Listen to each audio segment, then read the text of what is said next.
16 ఎంపీలతో ఏమైతుంది అన్నారు. ఇలా 16 ఎంపీలతోని వైజాగ్ స్టీల్ ప్లాంట్ ప్రైవేటీకరణ ఆగింది. కానీ అదే 16 ఎంపీలు 8 పంచి బ్రహ్మాండంగా కాంగ్రెస్కు బీజేపీకి ఇస్తే వాళ్ళు కూడా సింగరేణిని అట్లే నిట్ట నిలువున ఇవాళ నిలువు దోపిడీకి శ్రీకారం చుడతా ఉన్నారు.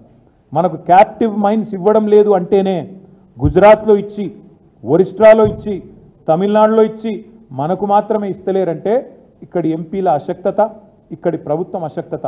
కేసీఆర్ ఉన్న నాళ్ళు సాహసం చేయలే, కేసీఆర్ ఉన్న రోజులు వేలం పాట పెట్టలే. ఇలా వాళ్ళే చెప్తున్నారు కదా, కేసీఆర్ 9.5 ఏళ్ళు అడ్డుకున్నాడు, వాళ్ళే చెప్తున్నారు. ఎందుకు అడ్డుకున్నాడు కేసీఆర్? సింగరేణిని కాపాడాలని అడ్డుకున్నాడు. ఎందుకంటే కేసీఆర్కి తెలిసింది, ఏం తెలుసు, వైజాగ్ నెట్లనైతే ఇవాళ వీళ్ళు నష్టాల బాట పట్టించి చివరికి ప్రైవేటీకరణకు తెరలేపినరో సేమ్ సింగరేణికి పట్ల కూడా అదే కుట్ర వైఖరి ఉంటుంది అనే ఉద్దేశంతోనే కేసీఆర్ గారు సింగరేణిని కాపాడడానికే ఆ ఆక్షన్లో పాల్గొనలేదు.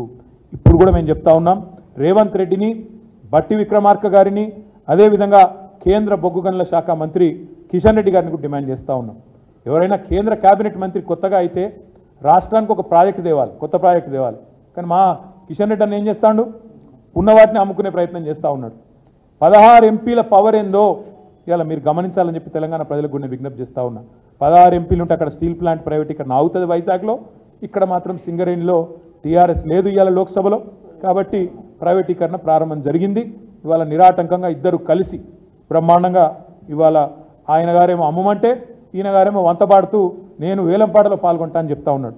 నేను ఇవాళ ముఖ్యమంత్రి గారిని, ఉప ముఖ్యమంత్రి గారిని మా పార్టీ తరఫున డిమాండ్ చేస్తూ ఉన్నాను. రేవంత్ రెడ్డి గారు 2021కి ఇప్పటికి ఏం మారింది? మీరే కదా ఉత్తరం రాసింది ప్రధానమంత్రికి, 4 బొగ్గు గనుల ఆప్షన్ ఆపండి, వెంటనే అవి కేటాయించండి సింగరేణికి అని మీరే కదా రాసింది. వీళ్ళు ఎందుకు రాజీ పడుతున్నారు? దీని వెనకాల ఉన్న మతలబేంది?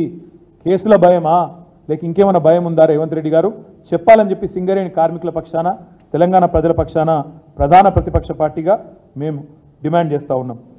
100 ఏళ్ల పైగా చరిత్ర ఉన్న సింగరేణిని ఇలా బొందబెట్టే ప్రయత్నం ఏదైతే చేస్తూ ఉన్నారో తప్పకుండా బీఆర్ఎస్ పార్టీ దీన్ని అన్ని రూపాల్లో కూడా ప్రతిఘటిస్తామనే మాట కూడా నేను మీకు విజ్ఞప్తి చేస్తూ ఉన్నా. ఇవాళ 8 మంది ఎంపీలను ఇచ్చినారు తెలంగాణ ప్రజలు భారతీయ జనతా పార్టీకి. మీరు ఇచ్చే రిటర్న్ గిఫ్ట్ ఇదా? మీరు ఇచ్చేది మా తెలంగాణ బొగ్గు గన్లను, 10 ఏళ్ల పాటు కేసీఆర్ కాపాడిన బొగ్గు గన్లను మీరు అమ్మడము, వేలంపాట్లో పెట్టడమే మీరు ఇచ్చే రిటర్న్ గిఫ్టా? దయచేసి ఆలోచించాలని చెప్పి కూడా నేను కోరుతా ఉన్నా. అభ్యంతరం పెట్టాల్సిన రాష్ట్ర ప్రభుత్వం, గతంలో అభ్యంతరం వ్యక్తం చేసిన పిసిసి అధ్యక్షుడు, ఇవాళ ముఖ్యమంత్రిగా ఉన్న వ్యక్తి ఎందుకు ఆహ్వానిస్తున్నాడు? కాంగ్రెస్ పార్టీ పెద్దలు కూడా ఈ విషయంలో చెప్పాలని చెప్పి కూడా నేను డిమాండ్ చేస్తూ ఉన్నా.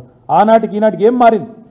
ఏ కారణం చేతి ఇవాళ కాంగ్రెస్ పార్టీ బీజేపీ నిర్ణయానికి వంతపాడుతున్నారు? ముఖ్యంగా స్వయంగా డిప్యూటీ సీఎం గారు ఎందుకు రేపు వేలంపాట్లో పాల్గొంటున్నారో కూడా చెప్పాలని చెప్పి కూడా మేము డిమాండ్ చేస్తా ఉన్నాం.